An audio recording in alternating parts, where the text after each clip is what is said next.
시간이 좀 지나서 고유 수용 감각 훈련이라는 걸 좀 하시라고 하는데요. 그래도 뭐 한 2주 정도 되고 하는 게 좀 좋은 것 같아서 써 놓은 거고요. 고유 수용 감각이라는 말이 좀 어려운데 이게 어떤 거냐면 그 신체의 위치라든지 자세, 뭐 평형, 움직임 같은 것들을 느끼는 감각이에요. 쉽게 생각하면 균형 감각이라고 생각하면 좋거든요. 귀라든지 뇌에서 인지하기도 하지만 실제 근육이나 인대들도 자기들이 움직일 때 있던 이런 이제 감각들을 인제 느끼거든요. 그런 것들을 훈련을 해 주는 겁니다. 왜냐하면 또 접지르지 않게 균형 감각들을 잘 키워야 되니까 이 고유 수용 감각 훈련, 고유 감각 운동을 이라는 거를 꼭 병행을 해 줘야 돼요. 어렵지 않거든요. 이게 집에서 할 수 있는 것들이 일단은 닫힌 발로 한 발로 서서 균형을 잡는 연습을 하는 거예요. 근데 인제 초반에는 그냥 안 다친 분들을 이렇게 하시라 그러면 뭐 되게 쉬워 보이지만 발목이 다친 상태에서 해 보면 의외로 좀 힘들 수 있습니다. 그래서 하다가 넘어질 수 있으니까 잡을 수 있는 곳에 준비를 좀 해 놓고 일단 한 발로 서면서 적어도 내가 이걸 10초 이상 버틸 수 있어야 돼요. 그래서 10초 이상 버틸 수 있을 정도로 균형 감각을 좀 키우는 건데 처음에 잡고 했다가 인제 손을 떼야죠. 손을 떼고 하고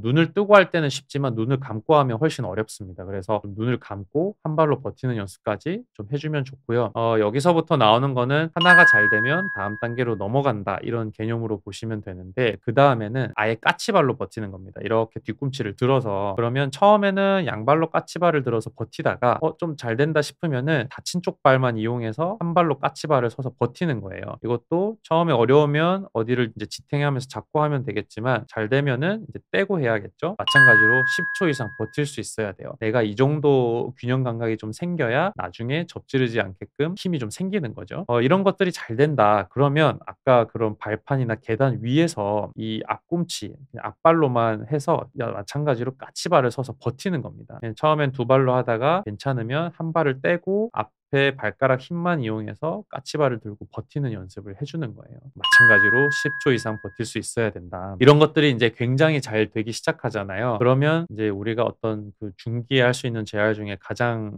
그 뭐 끝단계라고 볼 수 있는데 우리 스쿼트 있잖아요. 그거를 한 발로 하는 거예요. 실제로는 안 다친 발을 이렇게 앞쪽으로 뻗고 한 발로 스쿼트 할 수 있으면 그게 진짜 100 점인데요. 근데 사실은 그거는 뭐 제가 볼 때는 뭐 정말 그 코어가 좋은 분들이 아니면 되게 힘들 거예요. 그래서 이렇게 이제 뒤쪽으로만 접고 다친 발로 서서 한 발로 무릎을 구부렸다 펴는 연습을 하는 것도 좋습니다. 그래서 뭐 이것도 할 수 있으면 10 초를 버티면 좋겠지만 그 정도까지는 아니더라도 내려가서 버티다가 일어나는 연습. 이것까지 내가 잘 되면 어느 정도의 인제 스포츠 활동을 인제 스스로 할 수 있게 됐구나라고 생각하시면 돼요.